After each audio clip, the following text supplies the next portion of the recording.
Gaano nga ba kadelikado para kay Nonito Donaire Jr. na mawala ang matagal na niyang pinapangarap na muling world title shot? Sa March 15 sa Yokohama, Japan, hindi lang isang laban ang haharapin ng Filipino Flash, kundi isang crucial na eliminator kontra sa mapanganib na Hapones na si Raiko Masuda na maaaring maglayo o maglapit sa kanyang pagbabalik sa trono. Para sa detalye, narrating report ni Paulo Salamatin. Isang malaking balita sa mundo ng boxing ang pagbabalik ibabaw ng ring ng The Filipino Flash na si Nonito Donaire Jr. ngayong darating na Marso sa Yokohama, Japan, kung saan haharapin niya ang Japanese prospect at power puncher na si Raiko Masuda sa isang WBA Bantamweight title eliminator match. Mahalaga ang labang ito para kay Donaire dahil bagamat siya ang kasalukuyang #1 contender sa WBA Bantamweight rankings, hindi pa rin garantisado ang kanyang title shot dahil sa magulong championship structure ng WBA. Sa ilalim ng sistema ng WBA, may mga kategoryang tulad ng champion in recess at interim champion na nauuna pa sa mga naungunang contender sa pagkuha ng title opportunity. Noong Disyembre, natalo si Donaire sa pamamagitan ng isang decision kontra sa Japanese foe na si Seiya Tsutsumi para sa WBA regular bantamweight title. Pero sa kabila ng pagkatalo, nanatili si Donaire bilang #1 contender dahil sa maganda niyang performance. Ngunit dahil sa mga naging pangyayari sa kampyonato, naging komplikado ang sitwasyon.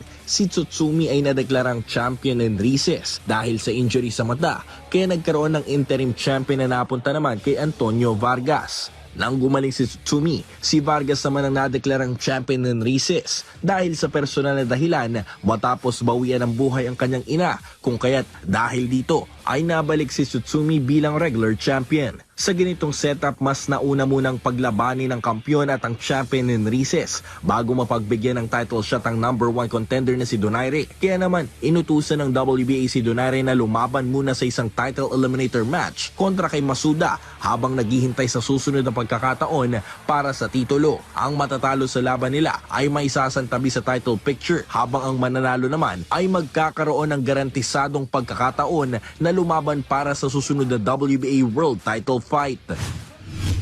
Ano ibig sabihin ng title eliminator? Eh di may mai-eliminate, ganyan lang kasimple. Yung matatalo ay mai-eliminate sa title picture. At yung mananalo naman will be guaranteed a shot at the next world title fight available. Kung ano yung magiging susunod na world title fight, he will be guaranteed to fight for it. Ngayon ang tanong ninyo, marahil ito. #1 rank contender na si Donaire Jr. Bakit pa niya kailangan lumaban sa isang title eliminator match? Hindi ba sapat na ang pagiging #1 contender niya? Alam nyo mga kaibigan, dati-dati, ang adhikain ng isang boksingero ay makaabot sa #1 ranking para masiguro siya mapapalaban na para sa isang world championship. Pero iba ang alituntunin ng WBA. Si Masuda ay may record na 9 na panalo at 1 talo at may 8 knockouts. Ang kanyang huling 6 na panalo ay lahat sa pamamagitan ng knockout, kabilang ang isang matinding body shot KO win kontra sa Pilipinong si Jonas Sultan. Ang kanyang tanging pagkatalo naman ay kay Seiya Tsutsumi noong 2023 via unanimous decision. Kilala si Masuda bilang isang kaliwete, matangkad para sa dibisyon at may taglay na one-punch knockout power, lalo na sa kanyang kaliwang kamao sa katawan. Kaya susundan po natin ang labang ito mga kaibigan because alam nyo, ang laban ni Donaire ngayon, any fight could be the last fight para sa legacy ni Nonito Donaire Jr. His legacy is basically intact okay na eh. But we have to give credit to Donaire. Gusto pa rin niya lumaban, he feels he is still capable at age 43.